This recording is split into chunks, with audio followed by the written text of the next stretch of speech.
Hola a todos, reciban un saludo fraterno en nuestro Señor Jesús. Continuando con esta reflexión de las enfermedades espirituales, aquello que mata el alma, vamos a tratar de comenzar una nueva sección, luego de haber meditado en torno a estas realidades esenciales de nuestra vida que se han trastocado y que por el pecado hemos perdido, como fue la libertad, nuestra dignidad de hijos de Dios, la ira, los deseos, la memoria. Pues vamos entonces a profundizar ahora acerca de las pasiones, que son como estos ejes transversales por las cuales nuestra alma se ve cada vez más aprisionada, fruto precisamente de estas patologías superiores que nos han llevado al olvido de Dios, que han llevado a que nosotros nos consumamos en el pecado ancestral, que nosotros terminemos por utilizar las gracias, las cosas buenas que Dios nos ha dado para el detrimento de nuestra vida. Y si nosotros hacemos una reflexión de todo esto y reconocemos en nuestra vida estas patologías y las enfermedades que nos están matando, podremos entonces acudir a la misericordia del Señor para que Él entonces nos lleve a una verdadera transformación de la vida y de esta manera volver a recuperar la dignidad que hemos perdido y poder así entonces vivir en una verdadera comunión con Dios.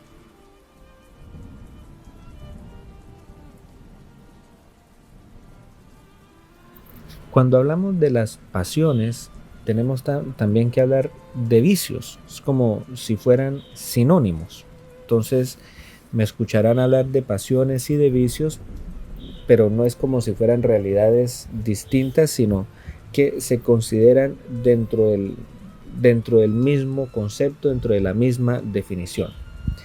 Cuando hablamos de las pasiones, hablamos de el alma que es apartada de Dios y de las facultades que el Señor nos ha dado para el bien de nuestra alma y cuerpo y orientar nuestra alma hacia realidades sensibles con el fin de buscar únicamente el placer.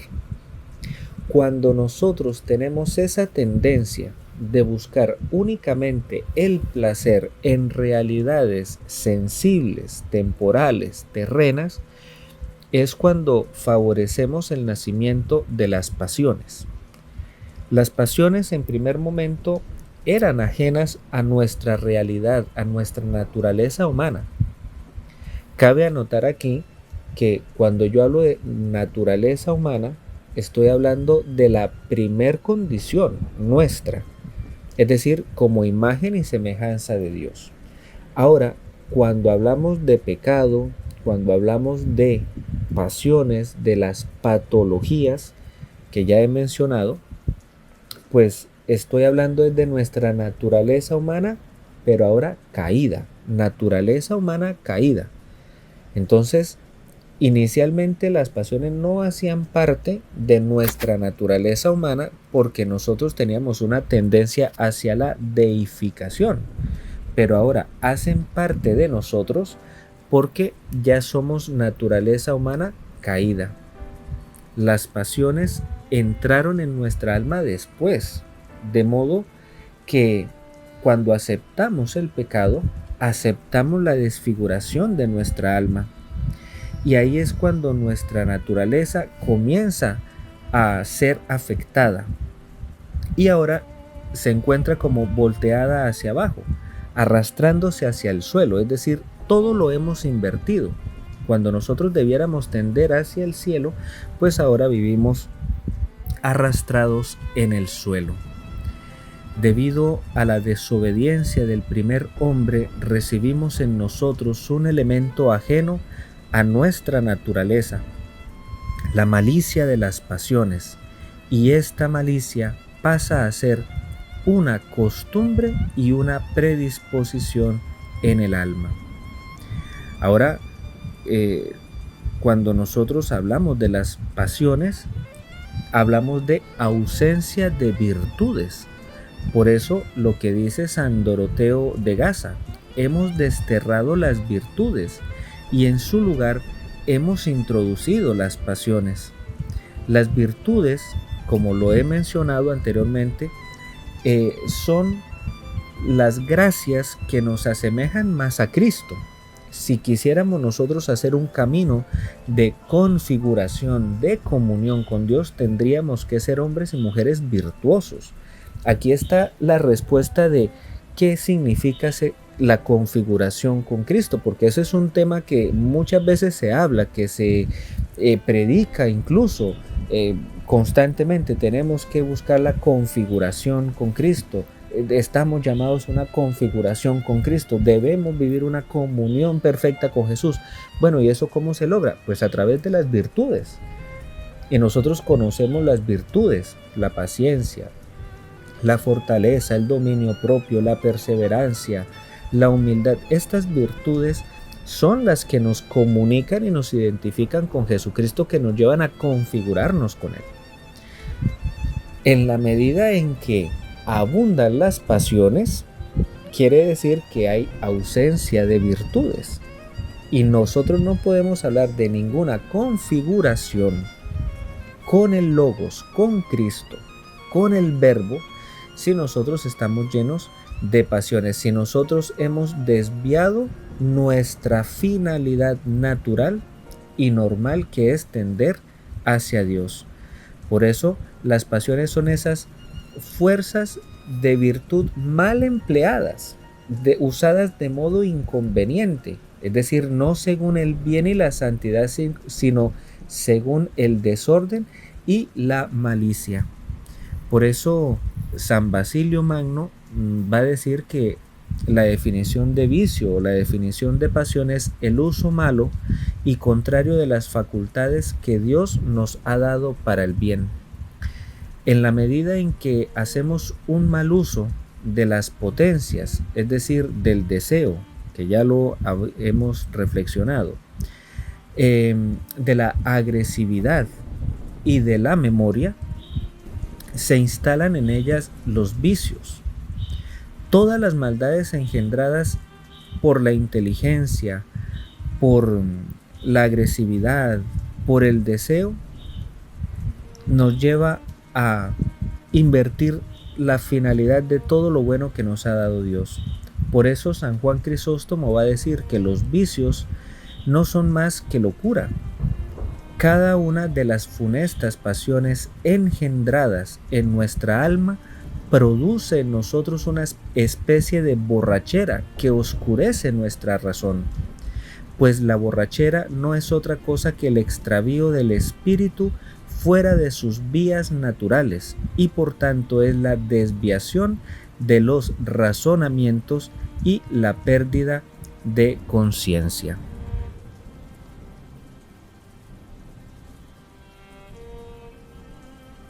Los padres de la Iglesia, a lo largo de sus vastas y profundas reflexiones, han llegado a sendas conclusiones en torno a las pasiones.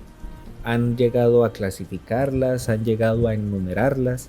Lo que sí es claro y es cierto es que sería imposible hacer todo un conjunto de definiciones de pasiones, porque conforme avanza el tiempo, pues el hombre va descubriendo más y más y más todo aquello que lo hace malo, que lo hace contrario a la voluntad de Dios. Pero ellos nos han aportado a nosotros grandes luces para poder nosotros discernir, si así se quiere, y poder nosotros ver desde el interior nuestro aquello que tenemos mal, que nos afea, que nos enferma, que nos esclaviza, y poder, como lo dije al comienzo, buscar la forma de acudir a la acción misericordiosa de Dios y transformar nuestra vida verdaderamente en lo que debiéramos ser. Las pasiones y los vicios son una peste viciosa que infecta nuestra vida. Si afecta nuestra parte racional, eso engendra la vanagloria o la vanidad. la rebeldía, el orgullo, la presunción, la rigidez, la herejía. Cuando hiere la parte irascible, engendra la ira, la impaciencia, la tristeza, la asedia, la pusilanimidad y la crueldad. Cuando corrompe el deseo, produce gula, impureza, el amor al dinero, la avaricia y todos estos deseos terrenales. También nos van a decir que las pasiones del alma son el olvido, la negligencia, la ignorancia.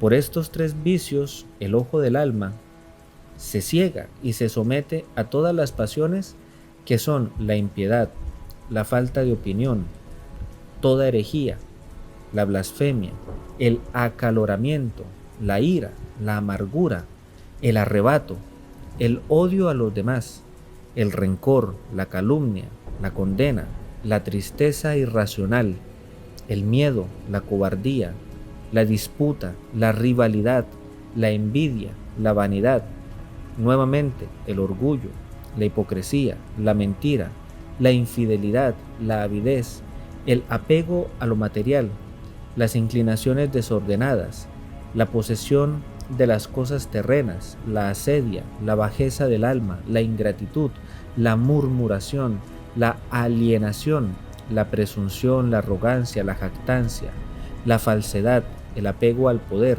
el deseo de agradar a los demás, la insensibilidad, la impudicia, la adulación, el disimulo, la doblez, el consentimiento del pecado, el extravío de los pensamientos, el amor al dinero, la malignidad y la maldad.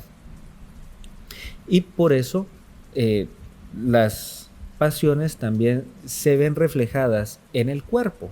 Entonces, por ejemplo, la gula, la glotonería, la embriaguez, la lujuria, el adulterio, el impudor, la impureza, el mero disfrute, la corrupción de los niños, las malas codicias, todas las pasiones antinaturales como el robo, el sacrilegio, el vandalismo, el asesinato.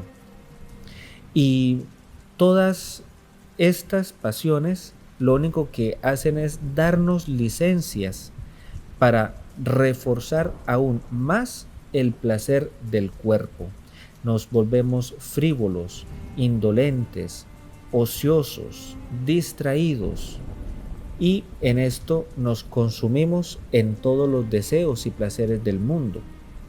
Los padres de la Iglesia van a seguir insistiendo en que nosotros entramos a participar de las acciones que agravan nuestra alma, y en la medida en que nos introducimos más y más y más, vamos perdiendo nosotros la conciencia de lo grave que son estas pasiones y estos vicios, porque los vamos normalizando en nuestra vida.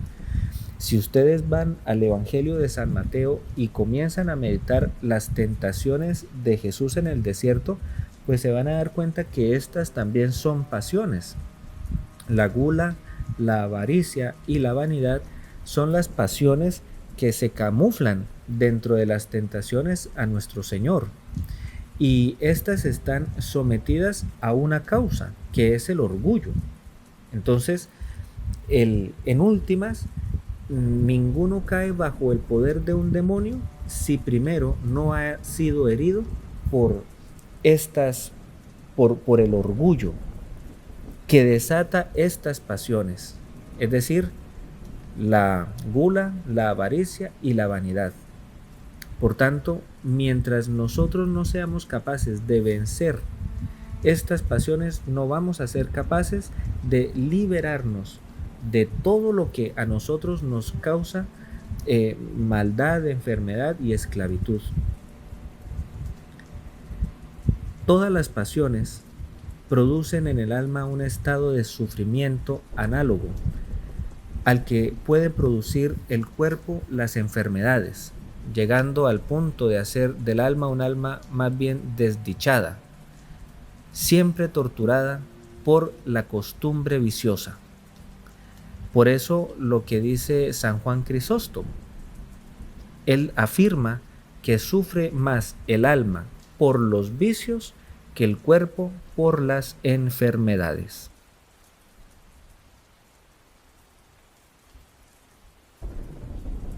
Así pues, haciendo todo este recorrido de las pasiones, de tratar de entender una definición de las mismas y de poder tenerlas presentes, debiera llevarnos a un acto de examen de conciencia, que es lo primero que tenemos nosotros que hacer, luego de reconocer el mal que habita dentro de nosotros, para poder nosotros sentir dolor de nuestro pecado, arrepentirnos de todo corazón, alcanzar la absolución de nuestros pecados y poder reparar, resarcir el daño que hemos cometido. Esa es la primera forma de encontrar la medicina para el alma, porque es la única forma, por la gracia de Dios, que nosotros podemos combatir y vencer todo aquello que nos está anclando al mundo, que nos está dejando sumidos en el pecado y que nos está alejando de Dios. De otra manera, querido oyente, nosotros vamos a seguir viviendo la esclavitud del pecado y, como lo dije, pues normalizando tanto nuestra condición de mal que vamos a terminar por matar nuestra alma, pudiendo nosotros salvarla, acercándonos siempre a la misericordia de nuestro buen Jesús y de esta manera lograr, como lo decía, la búsqueda de las virtudes que desplacen ahora sí todas las pasiones que nos pueden estar causando el alejamiento de Dios y la pérdida de la investidura de la gracia.